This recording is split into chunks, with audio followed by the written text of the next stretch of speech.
Batash, probably because the bookmakers have seen the horse calm at the start on ITV. So, he was devastating on the downs. Will Batash knock them out on the Knavesmire? Richard Hoyles will call the 2018 Coolmore Nunthorpe. And Batash just got his head the wrong side of the stall there, but he's okay. A little sweat breaking out under his saddle.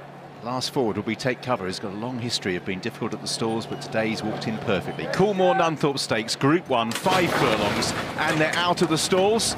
And Batash has jumped really well in the striped cap as they make their way through the first furlong. Take Cover and Alpha Delphini lead, with Havana Grey going solo towards the far side. Abel Handy is up the centre of the racecourse. Batash getting a lead from Caspian Prince, or now alongside. Caspian Prince even can't stay alongside Batash at the moment. And then behind these Blue Points are now 4 deep for the lead.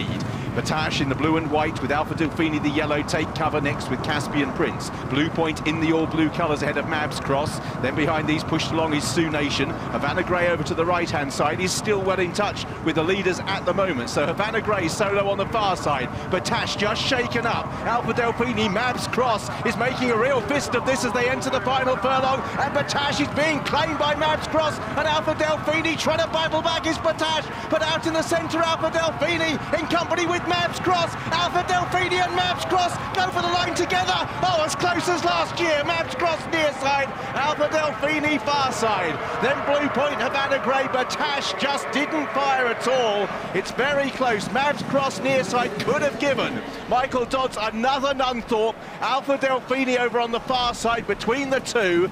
They're close towards the centre of the racecourse. Mab's Cross just favoured him live, but has he just nostrilled it out? It's very close. Oh, that's so close.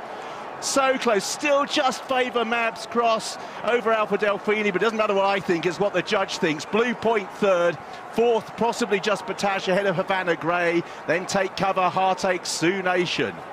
Mab's Cross, Tom Eves is in the saddle. Graham Lee we're looking at on Alpha Delphini. 1 Alpha Delphini, 15 Mab's Cross in the photo. But has this race again gone to Michael Dodds? He's won it twice before with Mecca's Angel. 2's on Mab's Cross, they're betting on the exchanges. Alpha Delphini on the far side. Who would believe 12 months on, we've got another absolute thriller in the Nunthorpe. So often it's sport, it doesn't follow the script. Can we call this? Your initial thoughts as they flashed by the line were that that horse in shot, Mab's Cross, had got it. However, on the slow-mo, Alpha Delphini was bobbing at the right time. Incredibly tight. Did you hear the ooh as the crowd saw it on the big screen? There are people gathering around everywhere to see screens. This is close. It really is, and between two great horses here, because yes, it wasn't the result we expected. Blue Point and Batash battling out for third and fourth, but Mab's Cross, who's a really progressive young filly, well, she's 4-year-old filly on the scene against the older boy Alpha Delphini, who's been there, done it, been knocking on the door of a big one in recent times. But who's it going to be? Do you remember 1997, Hayley? Dead Heat, Coastal Bluff and Yarmalak. The longer they take to call the photo, the more likely it is to be a dead heat. That'd be there's tension around the place, isn't there? Who did you want to win if you had a choice? Who would you pick? I don't know, I think they're both for Brian Smart and for Michael Dodds. It would be terrific to win a Nunthorpe. He's done it before, Dodds, with Mecca's Angel twice. And if Mab's Cross does win, it's 7 out of the last 8 years wins for fillies or mares in this race. And it's the last 10 years this race has been ran, only one favourite has won it, which is interesting. There's been massive prices, 100 to 1, 40 to 1, 20 to 1s. And Jason, you know, with the new process, they'll be checking this big time. And on the I'm monitoring the exchanges right now. If you read the exchanges, a dead heat's very possible here. Yes, and when you have a knowledgeable crowd like we have here, nobody willing to really put their neck on the line. Bobbing this side, then on the far side, the Delphini puts his head down, so does it, so you guys tight. would know, having ridden here, does it favour one side last year? Near we side. thought Lady Aurelia had won on the far side, or Frankie did at least, and Marsha just came and got her on the near side. But they're upsides each other, aren't they? You know, so Yeah, there's very little for margin for which side it's going to favour. Batash has not fired at all. He was bang up sides a couple of, well, especially Alpha Delphini, who was in the firing line the whole way down the straight. Another ooh goes up as the photograph goes up on the big screen. Spare a thought for the connections. The Alpha Delphini partnership, who own horse number 1. It's horse number 15 if you're a Mabs Cross fan. David Armstrong, who's such a big supporter with these colours, had so many good horses. Graham Lee looks tense. Tom Eves looking round asking, do we know who's won? The answer's no. I think it's going to be a dead heat with all this time it takes. Whenever you're in a photo finish, if it takes this long... With the new process, Hayley, with the error a few weeks ago, they will check and double check. But is it a stupid question? Because I remember with some dead heats in the past, they kind of magnify the photo so many times that eventually they will find a small margin that will dictate which one has won. They've really both stuck their necks out on the line, haven't they? You don't want either to lose, do you? Flat back, yeah. It's game horses.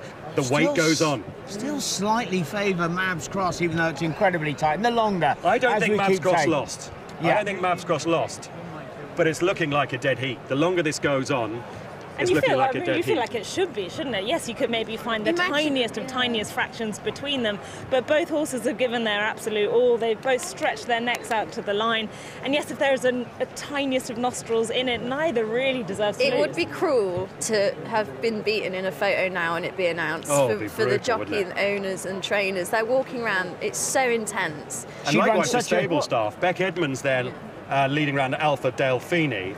Mabs Cross, remember number 15 is what you're looking for. That's Emma Hayward leading round Mabs Cross as the weight and the weight and the weight and the tension I don't increases. think I've ever waited this long for a photo. Talk about before. Mabs Cross. She ran a cracker in the King's Stand. She's been over to the Here's Currow. the photo finish for first place. First, number 1, Alpha Delphini. Goodness me! Wow. Alpha Delphini has won the Group 1 Nunthorpe for the Alpha Delphini partnership. It must be that. Oh, here we go. By the narrowest of narrow margins. My word. That is the old-fashioned nostril. The pixel amount that he has managed to win. Graham Lee, who's tasted success on the highest level as far as jumping is concerned, and now also on the flat. Your heart goes out to everyone concerned with Mabs Cross, but Graham Lee and Alpha Delphini, Ollie, have got it.